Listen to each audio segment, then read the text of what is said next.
ഇന്ന് നമ്മൾ പരിശുദ്ധ ത്രിത്വത്തിൻ്റെ തിരുനാൾ ആഘോഷിക്കുകയാണ്. 1000 കണക്കിന് സമയം നമ്മളെ തന്നെ ആശീർവദിക്കുന്നുണ്ട് പരിശുദ്ധ ത്രിത്വത്തിൻ്റെ പേര് പറഞ്ഞുകൊണ്ട്. നമ്മുടെ ജീവിതത്തിൻ്റെ ആകെത്തുകയാണ് പരിശുദ്ധ ത്രിത്വം. എന്നാൽ ഈ വാക്ക്, ത്രിത്വം എന്നുള്ള വാക്ക് യേശു ഒരിക്കലും ഉപയോഗിച്ചിട്ടില്ല.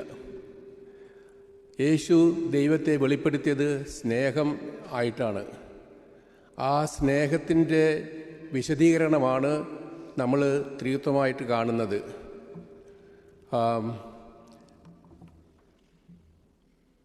ദൈവം സ്നേഹമാണ്, അതുമാത്രമാണ് നമ്മളെ പഠിപ്പിച്ചിരിക്കുന്നത്. നമ്മളെ ദൈവം സൃഷ്ടിച്ചത് എന്തിനാണെന്ന് പലപ്പോഴും ചോദിക്കുമ്പോൾ ചില വേദപാഠ ക്ലാസ്സിലെങ്കിലും ഞാൻ കേട്ടിട്ടുണ്ട്, നമ്മൾ ദൈവത്തെ ആരാധിച്ച് പുകഴ്ത്തി സന്തോഷിപ്പിച്ച് ഒക്കെ കൊണ്ടുപോകാനായിട്ടാണ് ദൈവം നമ്മളെ സൃഷ്ടിച്ചതെന്ന്. ഒരിക്കലും വിശ്വസിച്ചേക്കരുത്. ദൈവം നമ്മളെ സൃഷ്ടിച്ചത് നമ്മളിൽ നിന്ന് എന്തെങ്കിലും കിട്ടാൻ വേണ്ടിയാണെങ്കിൽ ദൈവമല്ല, സെൽഫിഷ്നെസ്സാണത്. എന്തെങ്കിലും കാര്യത്തിന് വേണ്ടിയാണ് ഞാൻ നിങ്ങളെ സഹായിക്കുന്നതെങ്കിൽ അത് കച്ചവട മനസ്ഥിതിയാണ്. God had no axe to grind in creating us. അതുകൊണ്ട് പുതിയ വേദവാദത്തിൽ പറഞ്ഞിരിക്കുന്ന സംഗതി നമ്മളെല്ലാവരും കാണാതെ പഠിക്കണം. Why did God create you? The answer, in order to invite us to share the bliss that He is. ദൈവം ഭാഗ്യമാണ്, സന്തോഷമാണ്, സന്തോഷത്തിൻ്റെ പ്രതിഭാസമാണ് ദൈവം. ആ സന്തോഷം നമ്മുമായിട്ട് പങ്കുവയ്ക്കാൻ വേണ്ടിയാണ് നമ്മളെ സൃഷ്ടിച്ചിരിക്കുന്നത്. ഈ ലോകത്തിൽ വളരെ പരിമിതികളുണ്ട്. നമ്മളുടെ സ്വഭാവത്തിൻ്റെ പരിമിതികളെല്ലാം അതിൻ്റെ മട്ടിൽ നമ്മൾ ജീവിക്കേണ്ടത് സ്നേഹിച്ച് സന്തോഷമായിട്ട് ജീവിക്കാനാണ്. അത് വേണ്ടിയാണ് ദൈവം നമ്മെ സൃഷ്ടിച്ചിരിക്കുന്നത്. അപ്പോൾ സ്നേഹമാണ് ദൈവം. സ്നേഹമെന്ന് പറഞ്ഞു കഴിഞ്ഞാൽ ഈ പറയുന്നത് പോലെ മറ്റുള്ളവർക്ക് വേണ്ടി ജീവിക്കുന്നതാണ്. ഹാരി സ്റ്റാക്ക് സളിവൻ എന്നുള്ള ഒരു സൈക്കോളജിസ്റ്റ് ഉണ്ട്. അയാൾ സ്നേഹത്തെ നിർവചിച്ചിരിക്കുന്നത് എനിക്ക് ഭയങ്കര ഇഷ്ടമാണ്. കേൾക്കണമോ ആ നിർവചനം? നിങ്ങൾക്ക് ആരെയെങ്കിലും 2 കാര്യങ്ങളുണ്ട്: ഇഷ്ടപ്പെടുക, സ്നേഹിക്കുക. ചിലരെ ഇഷ്ടപ്പെടാത്ത നിമിഷങ്ങളുണ്ട്. നിങ്ങളുടെ ഭർത്താവിനെ ചിലപ്പോൾ നിങ്ങൾക്ക് ഇഷ്ടപ്പെടാത്ത നിമിഷങ്ങളുണ്ട്, ഭാര്യയെ ഇഷ്ടപ്പെടാത്ത നിമിഷങ്ങളുണ്ട്, പിള്ളേരെ ഇഷ്ടപ്പെടാത്ത നിമിഷങ്ങളുണ്ട്. ആ അവസരത്തിലും അവരെ നമുക്ക് സ്നേഹിക്കണം. സ്നേഹിക്കുന്നുണ്ടോ എന്ന് എങ്ങനെ അറിയാം? ഈ സളിവൻ്റെ ഡെഫിനിഷൻ ഞാനങ്ങ് ഷെയർ ചെയ്യാം. അദ്ദേഹം പറയുന്നത്, if you can take a decision, നിനക്ക് തീരുമാനിക്കാൻ സാധിക്കുന്നുണ്ടെങ്കിൽ, the happiness, wellbeing and security of the person you are thinking about now, whom you don't like perhaps, the happiness, well-being and security of that person are going to be as important to you as your own happiness, well-being and security. Then you love that person although you don't perhaps like that person at that moment. അതുകൊണ്ടാണ് കൊച്ചുങ്ങൾ വേണ്ടാതീരം കാണിക്കുമ്പം ഇഷ്ടപ്പെടുന്നില്ല, അടി കൊടുക്കും. എന്തുകൊണ്ടാണെന്നറിയാമോ? You love that person. You want that child to be happy. So this is the only way. അത് സള്ളിവൻ്റെ definition. യേശു അത് സ്വീകരിച്ചിട്ടില്ല. യേശു ഒരു വിപ്ലവം സൃഷ്ടിച്ചു ദൈവത്തെ ഈ സ്നേഹത്തെ പറ്റിയുള്ള നിർവചനത്തിൽ. എന്താണെന്നറിയാമോ? യേശുവിൻ്റെ നിർവചനം ഇതുപോലെയാണ്: if you can take a decision that the happiness, wellbeing and security of the other person are going to be not as important but more important to you than your own happiness, well-being and security, then that is when you love that person. ഇതാണ് revolution, നമ്മളെക്കാൾ കൂടുതലായിട്ട്. അതുകൊണ്ടാണ് യേശു പറഞ്ഞത്, സ്വന്തം ജീവൻ കൊടുക്കുന്നതിനേക്കാൾ വലിയ സ്നേഹം ഇല്ല. Friends, യേശു ദൈവത്തെ വെളിപ്പെടുത്തിയത് ഇതുപോലെയാണ്, സ്നേഹമാണ്. നമ്മളെ ആളുകൾ പറഞ്ഞ് പേടിപ്പിക്കും, അങ്ങനെ നമ്മളെ കൊല്ലാനിരിക്കുന്നതാണ്, ശിക്ഷിക്കാനിരിക്കുന്നതാണൊക്കെ. God is love. അത് സ്വീകരിക്കാനാണ് പറഞ്ഞത്. പിതാവ് ഈ സ്നേഹമാണെങ്കിൽ തനിക്ക് വേണ്ടി തന്നെ ഇരിക്കില്ല. പിതാവ് സ്നേഹം മൂത്തിട്ട് പുത്രനെ ലോകത്തിലേക്ക് അയക്കുന്നു. പുത്രൻ പോയി കഴിയുമ്പോൾ ഞാൻ എൻ്റെ ആത്മാവിൽ നിങ്ങളോട് ഉണ്ടായിരിക്കും. സ്നേഹത്തിൻ്റെ ആ പ്രക്രിയയാണ്, ആ വിപ്ലവമാണ് ത്രിത്വമെന്ന് നമ്മൾ പറയുന്നത്. ആ ത്രിത്വത്തിൻ്റെ ആഘോഷമാണിന്ന്. നമ്മളെന്ത് ചെയ്തെന്നറിയാമോ? യേശു സ്നേഹമായിട്ട് ദൈവത്തെ കാണിച്ചു. ആ കോണ്ടെക്സ്റ്റിൽ പിതാവിനെയും പരിശുദ്ധാത്മാവിനെയും പറ്റി സംസാരിച്ചു. നമ്മളത് കണക്ക് കൂട്ടുന്ന പോലെയാക്കി. 3, 2, 4, 3 എന്നൊക്കെ പറഞ്ഞുകൊണ്ട് ഒരു കഥ കേട്ടിട്ടുണ്ട്. ഒരു കന്യാസ്ത്രീ പിള്ളേരെ ഒരുക്കുകയാണ് മുമ്പിലത്തെ ഒപ്രശ്യമായിക്ക് ബിഷപ്പ് വരുമ്പോൾ. അപ്പോൾ ബിഷപ്പ് വന്നിട്ട് ഒപ്രശ്യമാ കൊടുക്കുന്നതിന് മുമ്പ് പിള്ളേരെ ചോദ്യം ചെയ്യുകയാണ്, പരീക്ഷിക്കുകയാണ്. അപ്പോൾ അവരോട് ജോണിയോട് ചോദിച്ച ചോദ്യം, സ്ത്രീത്വത്തിൽ എത്ര ആളുകളുണ്ട്? ജോണിക്ക് ഇതൊന്നും പിടിയൊന്നുമില്ല. പുള്ളി പറഞ്ഞു 4 or 5 ആളുകളുണ്ടെന്ന് പറഞ്ഞു. ബിഷപ്പ് പറഞ്ഞു, മോനെ അടുത്ത കൊല്ലം വാ, പഠിച്ചിട്ട് അടുത്ത കൊല്ലം തരാം. അപ്പോൾ സിസ്റ്റർ പ്രത്യേകം തീരുമാനിച്ചു, പിറ്റേ കൊല്ലം ഈ ജോണിയെ ഒന്ന് പഠിപ്പിച്ചിട്ടേ ഉള്ളൂ. മോനെ ഞാൻ പറയാം, നിൻ്റെ വീട്ടിൽ ആരൊക്കെയുണ്ട്? പപ്പ, മമ്മ, ഞാൻ. എത്ര പേരുണ്ട്? 3 പേരുണ്ട്. എത്ര കുടുംബമുണ്ട്? 1 കുടുംബം. അതാണ് ട്രിനിറ്റി, അതാണ് ത്രിത്വം എന്ന് പറയുന്നത്. മനസ്സിലായോ? അവൻ പറഞ്ഞു, ഇപ്പം എനിക്ക് മനസ്സിലായി, ഇനി ഞാൻ തെറ്റിക്കില്ല. ബിഷപ്പ് വന്നു. ബിഷപ്പ് ഓർത്തിരുന്നു ഈ ചോദ്യം. പുള്ളി ജോണിയോട് ആ ചോദ്യം തന്നെ ചോദിച്ചു, മോനെ പരിശുദ്ധ ത്രിത്വത്തിൽ എത്ര പേരുണ്ട്?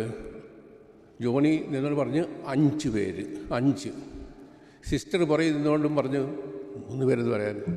ഇല്ല സിസ്റ്റർ, കഴിഞ്ഞ രാത്രിയിൽ അമ്മ ഇരട്ടകളെ പ്രസവിച്ച്, ഇപ്പം ഞങ്ങൾ 5 പേരാണ്. മനസ്സിലായില്ലേ? ഈ കണക്കൊക്കെ പറഞ്ഞു കഴിഞ്ഞാൽ ഈ പ്രശ്നമാണ് ഉണ്ടാകുന്നത്. ഫ്രണ്ട്സ്, ചെയ്യരുത്. 9-ാം ശതകത്തിൽ ഒരു സഭാപിതാവ് ഉണ്ടായിരുന്നു, സിറിൽ എന്നാണ് പേര്. സ്ലാവ് പീപ്പിൾ ഉണ്ടല്ലോ, നിങ്ങൾക്കറിയാമല്ലോ, സ്ലാവ്സ്, യുഗസ്ലാവിയൊക്കെയുള്ള സ്ലാവ്സ്. അവരുടെ അപ്പസ്തോലനായിരുന്നു നമ്മുടെ തോമാസ്ലിയായെ പോലെ. അദ്ദേഹം പറഞ്ഞിട്ടുണ്ട് ത്രിത്വത്തെ ബ്യൂട്ടിഫുള്ളായിട്ട്. എന്നാ പറഞ്ഞിരിക്കുന്നത് അറിയാമോ?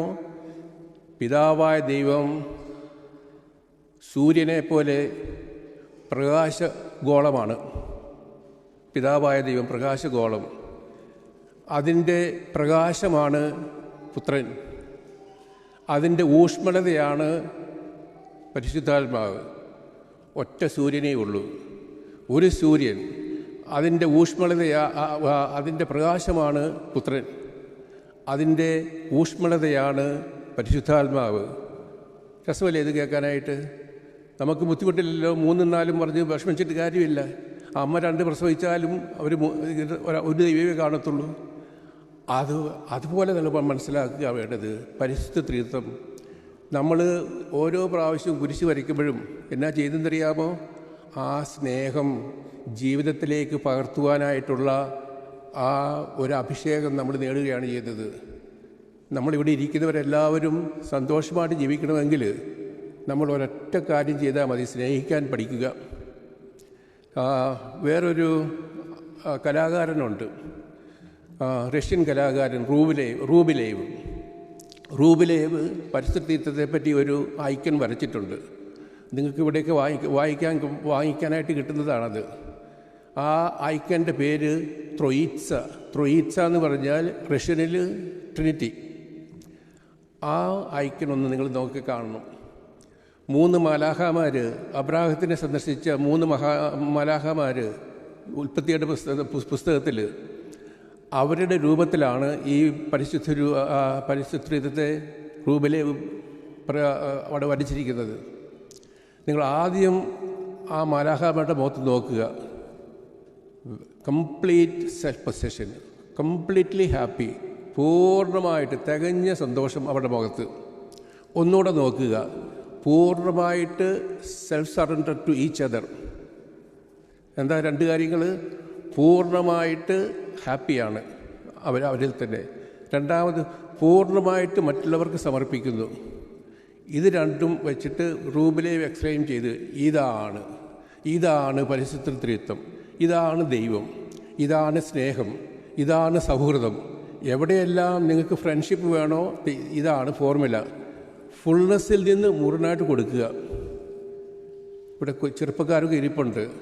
ഞാൻ എപ്പോഴും ചെറുപ്പക്കാരോട് പറയുന്നൊരു സംഗതിയുണ്ട്. ആരെങ്കിലും നിങ്ങളോട് പറയുകയാണ്, ഞാൻ നിന്നെ കൂടാതെ ജീവിക്കാൻ എനിക്ക് പറ്റില്ല, നീ ഇല്ലാതെ ഞാൻ ആരുമല്ല, ആരെങ്കിലും അങ്ങനെ പറഞ്ഞു കഴിഞ്ഞാൽ ആളെ കല്യാണം കഴിക്കരുത് കേട്ടോ. കല്യാണം കഴിച്ചാൽ നിങ്ങളുടെ കഴുത്തേൽ ഒരു കല്ല് പോലെ തൂങ്ങിക്കിടക്കും അയാൾ. മനസ്സിലായില്ലേ? നേരെ മറിച്ച് ആൾ പറയുകയാണ്, നീ ഇല്ലാതെ ജീവിച്ചു, വേണമെങ്കിൽ നീ ഇല്ലാതെ മുന്നോട്ട് എനിക്ക് ജീവിക്കാൻ സാധിക്കും, പക്ഷേ I don't want to live without you. ആ ആളെ ഉടനെ കല്യാണം കഴിച്ചു കേട്ടോ, ഒരു പ്രശ്നം ഉണ്ടാകത്തില്ല. സ്നേഹമെന്ന് പറയുന്നത് ഇല്ലായ്മയിൽ നിന്ന് അള്ളിപ്പിടിക്കുന്നതല്ല, അതിന് പാരസൈറ്റിസം എന്നാണ് പറയുന്നത്, ഇത്തിക്കണ്ണി. ഇല്ലായ്മയിൽ നിന്ന് നമ്മളെ അള്ളിപ്പിടിച്ചുകൊണ്ടിരിക്കുന്നത് സ്നേഹമാണെന്ന് നമ്മൾ ചിന്തിക്കരുത്, അത് ഇത്തിക്കണ്ണി സ്വഭാവമാണ്. ദൈവം അങ്ങനെയല്ല. ദൈവം സ്നേഹമാണ്. യേശു വെളിപ്പെടുത്തിയിരിക്കുന്ന ദൈവം നമ്മളിൽ അതുപോലെ ആയിത്തീരുമ്പോൾ, നമ്മൾ ദൈവത്തെ പോലെ ആയിത്തീരുമ്പോൾ ഈ സ്നേഹത്തിൻ്റെ പ്രതീകങ്ങളായിത്തീരും. പരിശുദ്ധ ത്രിത്വത്തിൻ്റെ തിരുനാൾ ഘോഷിക്കുമ്പോഴേ നമുക്ക് കിട്ടേണ്ട ഈ ഇൻസ്പിരേഷൻ ഇതാണ്: ജീവിതം മറ്റുള്ളവർക്ക് വേണ്ടി കൊടുത്തുകൊണ്ടിരിക്കുക. D.H. ലോറൻസ് എന്നും പറഞ്ഞ നല്ലൊരു നോവലിസ്റ്റുണ്ട്, ഇവിടുത്തുകാരനാണ്. ഞങ്ങളുടെ കൊച്ചിലെ ഒന്നും അയാളുടെ പുസ്തകം വായിക്കാൻ ഞങ്ങൾക്ക് അനുവാദമില്ലായിരുന്നു, അതുകൊണ്ട് ഞാനതെല്ലാം വായിച്ചിട്ടുണ്ട് ഭംഗിയായിട്ട്. അപ്പം D.H. ലോറൻസ് ഒരു സ്ഥലത്ത് പറഞ്ഞിട്ടുണ്ട്, as we live we transmit life. നമ്മൾ ജീവിച്ചുകൊണ്ടിരിക്കുമ്പം ജീവൻ നമ്മളിൽ മറ്റുള്ളവർക്ക് പ്രസരിപ്പിച്ചുകൊണ്ടിരിക്കും. As we live we transmit life. The moment we fail to transmit life fails us. കേട്ടോ, നമ്മുടെ ജീവിതത്തിലെ പ്രശ്നങ്ങളുടെ എല്ലാം കാരണം ഈ പ്രവാഹം നിൽക്കുന്നതാണ്. ആർക്കെങ്കിലും വേണ്ടി ജീവിക്കാൻ നമുക്കുണ്ടെങ്കിൽ നമുക്കാർക്കും നിരാശ ഉണ്ടാവില്ല. ജീവിക്കാനായിട്ടുള്ള ആ ഉത്തേജനം എപ്പോഴും നമ്മളോട് ഉണ്ടായിക്കൊണ്ടിരിക്കും. അതുകൊണ്ട് പരിശുദ്ധ ത്രിത്വത്തിൻ്റെ തിരുനാൾ ആഘോഷിക്കുന്ന ഈ അവസരത്തിൽ നമ്മളെടുക്കേണ്ട തീരുമാനം നമ്മുടെ ജീവിതവും അതുപോലെ ആക്കി തീർക്കുക. ആർക്കെങ്കിലും വലിയ ജീവിക്കുക. രാത്രിയിൽ ഇവിടെ കുവേന്തക്കാരിരിപ്പുണ്ട്, ഞാനും ഒരു കുവേന്തക്കാരനാണ് കേട്ടോ. ഞങ്ങളെയൊക്കെ പഠിപ്പിക്കുന്ന കാലത്ത് ഒരു എക്സസൈസ് പറയുമായിരുന്നു. രാത്രി പോയിട്ട് കിടക്കുന്നതിന് മുമ്പ് കണ്ണാടിയുടെ മുമ്പിൽ നിൽക്കുക, എന്നിട്ട് ചോദിക്കുക, ഞാൻ ഇന്ന് കൂടുതൽ വിശുദ്ധനായിട്ടുണ്ടോ? ഞാൻ എല്ലാ ദിവസവും അങ്ങനെ ചോദിക്കുമായിരുന്നു. അപ്പം എന്നിട്ട് അങ്ങോട്ട് നോക്കുമ്പം ഇവിടെ ഇങ്ങനെ പ്രകാശം വർദ്ധിച്ചു വരുന്നതായിട്ടാണ് എനിക്ക് കാണുന്നത്. എപ്പോഴേ പ്രകാശം എന്തുമാത്രം വർദ്ധിക്കുന്നോ അത്രയും ഞാനൊരു ശല്യമായിട്ട് മറ്റുള്ളവർക്ക്. ഇന്ന് ഞാനത് ചോദിക്കില്ല. ഇന്ന് ഞാൻ ചോദിക്കുന്ന ചോദ്യം എന്താണെന്നറിയാമോ? സിൻസ് ഐ ആം എലൈവ്, എന്നിൽ ജീവനുള്ളതുകൊണ്ട്, since there is breath in my body, എൻ്റെ ശരീരത്തിൽ ശ്വാസം ഉള്ളതുകൊണ്ട്, is there anybody else in this world who is happier than me? ഞാൻ ജീവിച്ചിരിക്കുന്നത് കൊണ്ട് ആർക്കെങ്കിലും എന്തെങ്കിലും ഒന്ന് സന്തോഷം ഇന്നുണ്ടായിട്ടുണ്ടോ? ഉണ്ടായിട്ടുണ്ടെങ്കിൽ എനിക്ക് സുഖമായിട്ട് ഉറങ്ങാം. ഇതാണ് പരിശുദ്ധ തീർത്ഥത്തിൻ്റെ ഇതാണ് നമ്മൾ പഠിക്കേണ്ടത്. Learn to live for somebody, learn to give our life for somebody. നമുക്ക് അതില്ലാതെ വരുമ്പോഴാണ് ഈ പറഞ്ഞ മനോരോഗങ്ങളെല്ലാം ഉണ്ടാകുന്നത്. മനസ്സിലായല്ലോ? എല്ലാത്തിൻ്റെയും അടിസ്ഥാനം ഇതാണ്. The root cause of my problem with others is my problem with myself. Be happy with yourself. The root cause of my problem with myself is I don't spend it for other people. ഈ രണ്ട് കാര്യങ്ങൾ ചെയ്ത് കഴിഞ്ഞാൽ യേശു വെളിപ്പെടുത്തിയ ദൈവത്തിൻ്റെ ഒപ്പം നമുക്കും ജീവിക്കാൻ സാധിക്കും ഭാഗ്യമായിട്ട്. പരിശുദ്ധ തിരുനാളിൻ്റെ മംഗളങ്ങൾ എല്ലാവർക്കും ആശംസിച്ചുകൊണ്ട് എൻ്റെ ഈ ചെറിയ ധ്യാനം ഞാനിവിടെ അവസാനിപ്പിക്കുന്നു. Thank you.